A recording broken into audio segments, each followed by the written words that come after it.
Greetings, ladies and gentlemen. It is your favorite dark sorcerer here, Angelus, son of Abaddon. And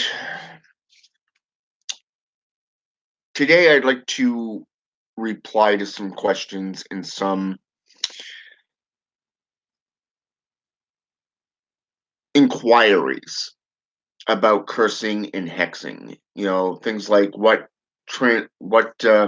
transgresses a can a curse be put against, or what translates a time or need for a curse to be placed upon someone. I've done videos in the past on how to create war water, how to how to curse somebody using blood sorcery, stuff like that. And I've even gone as far as discussing curses in general upon in Facebook videos. But I've never really taken the time to break it down and from a personal standpoint on YouTube. Now, over the last few months, people have been contacting me through my old blog, the old Order of the Blackthorn website, which is no longer being used. Some reason it's still up and running on Facebook. So I don't know why it's still there. My IT guy, Anthony, has also inquired about the services that I put forth. And I gave it to him, and he ended up coming back and asking for a breakdown of it. So I did this in a video about a month ago, within the last month. So right here on YouTube. So, and I'm still getting questions about curses and hexes. And this morning, one of my new charges, she came to me and she put forth some very, very good questions. And I think they need to be addressed. And she says, "Hi, Michael, sorry to bother you. Just a quick question. How do you stand as far as putting curses on others? Does karma play a part in just sit back and wait, or do you take control as it's someone who has wronged me? Can it be the fact of things reverse and come back onto you? Strange question, I know, just curious." Well, first of all, these are not strange questions. These are actually intellectual questions, I think, that everyone needs to ask themselves. Okay, especially if you're dark sorcerers, if you're black magicians, okay, if you're into Satanism, witchcraft, dark paganism, any form of tradition that utilizes curses and hexes. You really have to do what you're comfortable with doing. Okay, so let's break these questions down. Okay, how do you how do you stand as far as putting curses on others? Well, first of all, someone really, really has to be deserving for me to actually curse them. Okay, now in this case, there are two instances. Okay, one, I'm paid to do this stuff to someone else. Okay, this aspect is for clientele to utilize a black magician, a sorcerer, to seek justice where the legal system has failed. Okay, all other avenues of retaliation or to seek justice has failed, so they come to a dark sorcerer. This is where you pay a dark sorcerer to utilize what they know and how to um, place the will onto their target. Okay. In this case, it is known as a curse. Now, depending on the need for a curse, you have to really understand the difference between a curse and a hex. A hex is used for a teaching tool. It is to teach them a lesson. Okay. On When I was going down through Facebook, you go underneath where all the groups are, and you're seeing all the posts and the latest stuff. I like to scroll down through them just to see, what people have been posting in groups. That way I don't have to physically go into the groups and just spend, countless minutes and hours going down through each group trying to figure out, okay, who's posted what, especially when most of the posts are pointless and useless. So, there was this one individual who wanted to know if there was anything that she could utilize to get her husband to stop lying. Okay.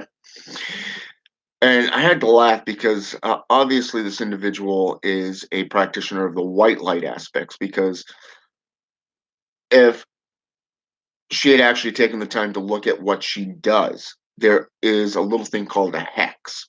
Okay. The It's a type of glamour that you can place on an individual where their own consciousness, their own means will do the punishing for you. Okay. It's a lot more effective than, say, you doing something like that.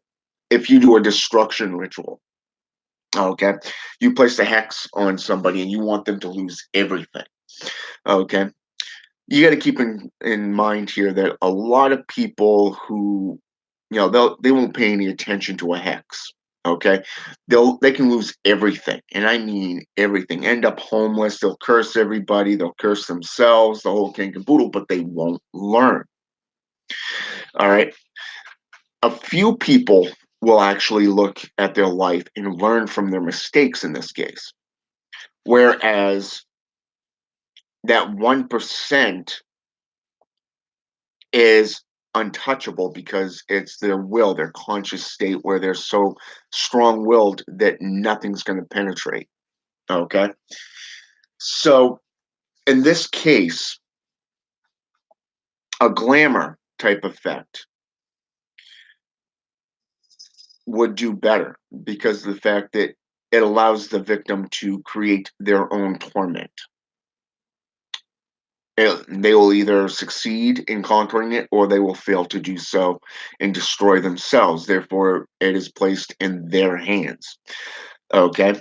A curse, on the other hand, is literally meant to destroy, to kill, to maim, okay, to eliminate an enemy.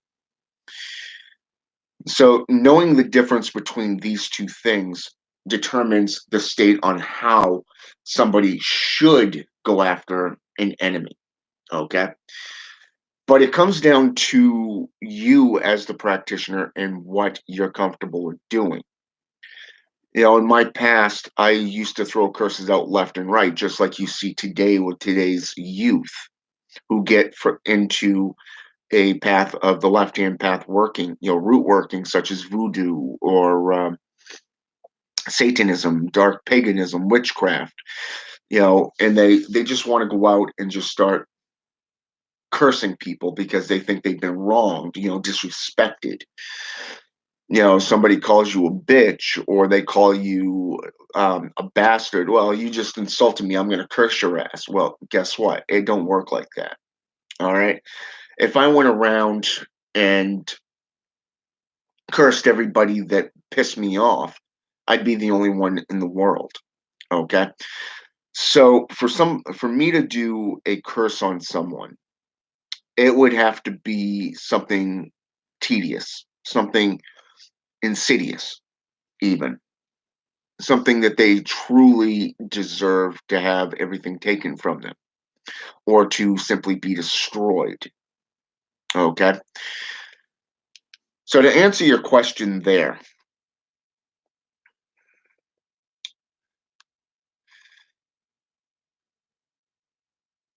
how do you stand as far as putting curses on others? I have no issues putting curses on others. I really don't, especially if they truly deserve it. Now, as I said, my clients who come to me and pay me for my services, I do it for them because I'm being paid to do a working. Okay. It is a job. Therefore, I'm being paid to utilize what I know. But as for my personal belief structure, I would not curse somebody just for shits and giggles. They would have to truly deserve it. Now, the second question, does karma play a part in just sit back and wait? Karma is something that's thrown around a lot by white light practitioners. Think of Wiccans and pagans with their threefold law of return. Okay.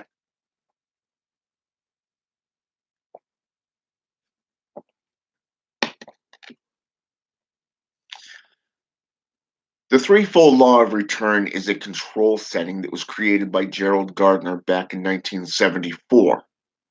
Okay. There was no mentioning this before this. Okay. But a lot of people have taken it to heart and they incorporated it into their practices. The JCI is another one of these white light practices that literally have taken it to the point where somebody can beat the shit out of you and you won't raise a hand.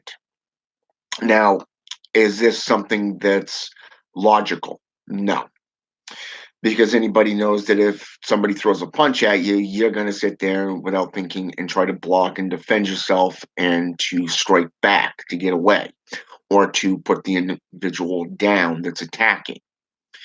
This is more logical within the satanic arts where it's an eye for an eye, blood for blood, life for a life. Okay. In this case, when you're struck on the left, smash them in the right. This is the philosophy in the satanic statements put forth by Anton Szandor LaVey.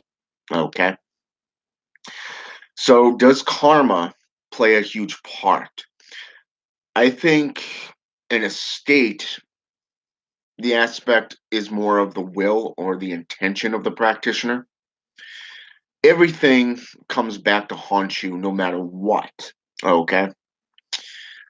Look at it from this point of view. If you're interested in taking down an enemy and you use the legal system and you're willing to take the dive to gain all the evidence to bring your enemy down, think wholeheartedly about what that crime is, okay, or what you're being accused of. All right. Because of the fact that you may be willing to sacrifice your reputation. Again, this falls back on being haughty, arrogant, more about the victory, the dominance, the ego, if you wish. And then let's say, for an example, we flash by, say, 20 years, okay, 15, 20 years from that point in time. And say, for an example, because you have let's say, for an example, I'm just going to throw a couple of things out here. Let's say, for an example, a misdemeanor assault charge, or say, for an example, I knew this woman once that was actually married to a registered sex offender. Okay, not joking. I actually knew this woman, and she really wanted to get away from him, to get the kids away from him, and she just didn't have the balls to do it until somebody came in and got her hopes up. She divorced her husband, left, got her own place, and left. Okay. Again, it's that thought form of not thinking ahead of the reputation and how people see you. In this case, you're doing more damage to yourself. Okay. So, would you say that karma plays a factor in? Yes, to a point, a degree. Because when it comes to image, when it comes to reputation, you can have a family who has a history of criminal activity. even though you've never committed any crime, you're still associated through guilt. Okay, it's called being guilty by association. So you're going to be held by their standards, not your own. Okay, you can spend years separating your name from them, setting up your own brand, but you're still going to be judged by their actions. Okay, in this case, she's being hit by her reputation by marrying and having a family with this registered sex offender. Okay, just like somebody who took a dive for to bring down their enemy, their attacker. Okay, without thinking, here we are 15, 20 years later, and now you're being hit with, say, oh, I don't know, let's go with child protective services, perhaps legal consequences by making that choice 20 years ago. Okay, where it can be held against you. Okay, this is considered karma. Okay, past sins always come to light. It's the same thing with lies. Okay, deceits. It's always going to be revealed through to over time. Someone's going to find it out, or someone's going to hold it over your head, in a form of blackmail, whatever. It's always going to be that way. So my answer to that would be yes. Karma does play effect to a point within any form of cursing or hexing. You can even utilize black magic to reveal the wrongs of that individual, let them um, reveal themselves to the world. I actually did a curse a few years back for one of my brothers, my brethren, whose client was being beaten, was being stalked and harassed by a neighbor. She had tried calling the cops repeatedly and they couldn't do nothing. So I ended up doing a revealing spell through hexcraft. And the guy literally brought himself down because he revealed his true nature, not only to his friends on the force, but also the fact that the neighborhood now saw him for who and what he is. So it does play a huge, huge effect in any magical working. Okay. Now, you can take control of a situation. Um, Say for the next question, or do you take control as it's someone who has wronged me? Okay. Now, as I said at the beginning, you want to seek every avenue first. Try everything legal. If the legal system fails you, if private investigators fail you, okay, if your friends and family, have wronged you because of the fact that have failed you to help you get out from underneath something, like, say, for example, an abusive situation, perhaps somebody who is stalking you, and whatever. They actually have to catch them in the act, and you have to have physical proof for the legal system to do anything.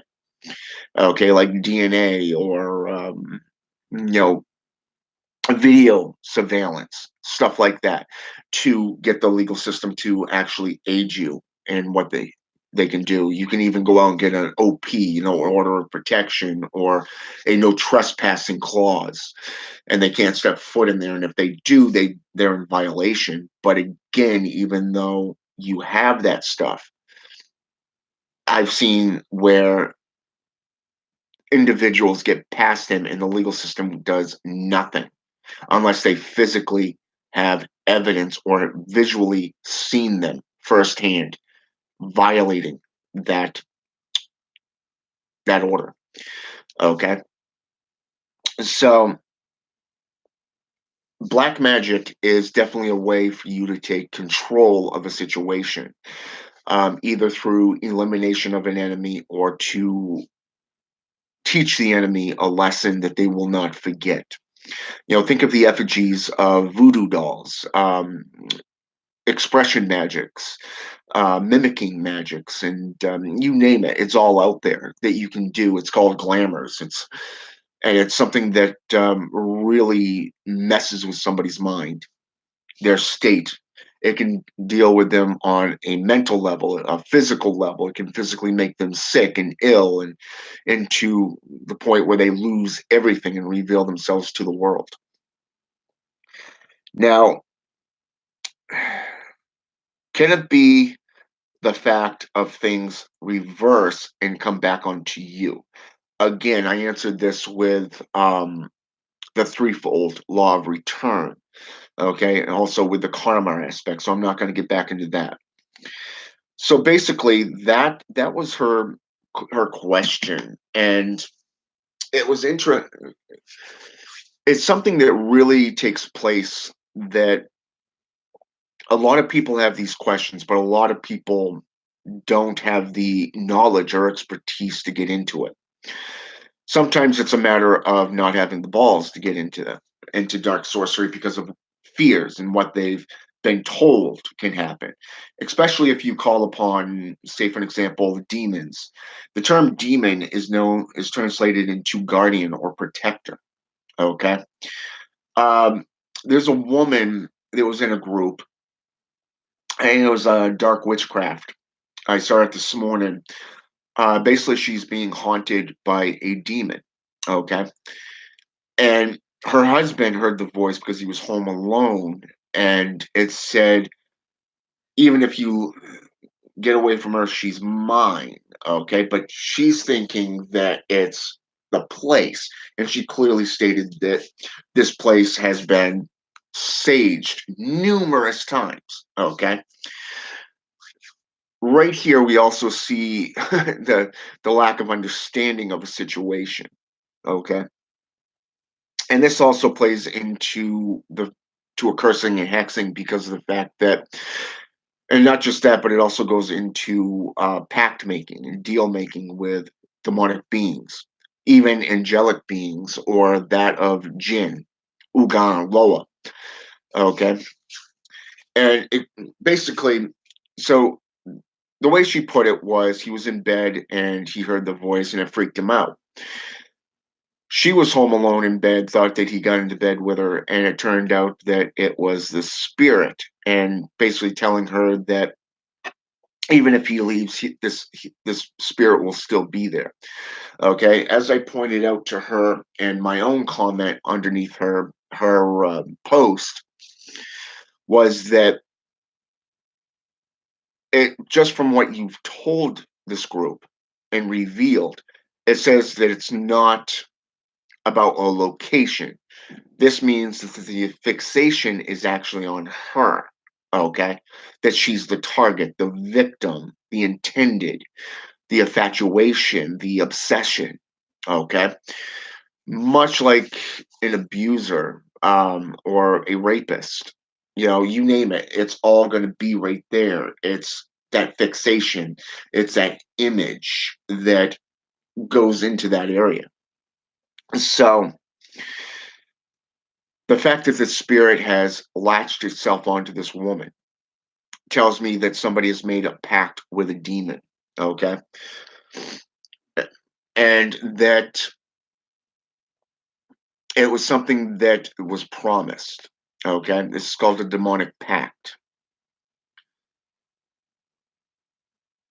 So it doesn't matter if if this guy leaves her or not, the being's still going to be there until whatever that debt is has been collected, okay?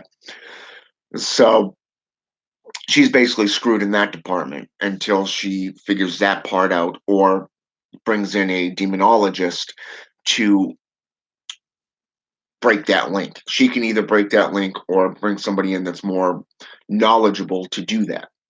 So again, this is more of a self-made curse, a self-made hex, okay, within a family lineage, okay. It could be a friend, a family, that has done this and linked her to this curse. Okay. Either way, it's a deal. And whatever it is, this individual needs to break the link and or have somebody do it for her. Okay. So to answer your question on cursing and hexing, all of these are very valid points, and you have to understand what you're seeking and what needs to be done because not everybody needs a curse put on them to get them to back off or to learn a lesson. Okay. You can simply use a glamour flat out, a form of hex that will teach them a lesson. They'll either learn their lesson or they'll lose everything and eventually their life. You can unleash a horde of demons to torment that individual. Bacchus, the dream demon, for an example, the Lord of Dreams. Um, you can go into one-omancy and do it yourself, you know, but it does come down to you as the practitioner. Either way, it does come down to you and what you're comfortable with. Now, like I said at the beginning of this video, I shared two of my videos with her with this particular charge, and she came back and said that this is way above her understanding, her experience level. And then she inquired if I was willing to do it for her. And I told her point blank, I don't work for free. Okay. I'm the cheapest guy around. Yes. But I no longer basically do services for free. Okay. And I gave her the price, which was $50. Ah, shoot. Okay. Sorry about that. I just went to the another screen here real fast. Um, but I don't work for free anymore. So I do these videos for free. I do them for knowledge to help people understand and to grow and to get more acquainted with their own practices. Okay. Not from what these white light practitioners will teach you, but from actual dark sorcery that's been around for hundreds of thousands of years.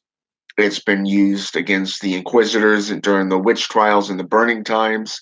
It has gone back even further than that. Okay, all the way back to the Paleolithic times, ancient Gaelic, ancient Arabic times, Egyptian, Proto and Greco nations. So this stuff is nothing new. You just have to take the time to learn them, to grow. And I have a few clients, I have a few charges that are willing to learn and to grow, which is why I share my knowledge with them personally. But I will not lie to you and I will not hold things back. You want to know something, be prepared for the amount of information you're going to be receiving. That's all I got to say. You want to know something? Make sure you truly, truly want to, because I will not hold back. All right. I got to go get ready for work. I got to leave in an hour to head to work, my second shift of the week. It's going to be another sucky day, but hey, it's there. But so, anyways, have a good day. I hope this helps a lot. I hope it answers a lot of questions. And you can always get in touch with me here on my YouTube channel or message me on Facebook. All right. Have a good day, and I will see you later on.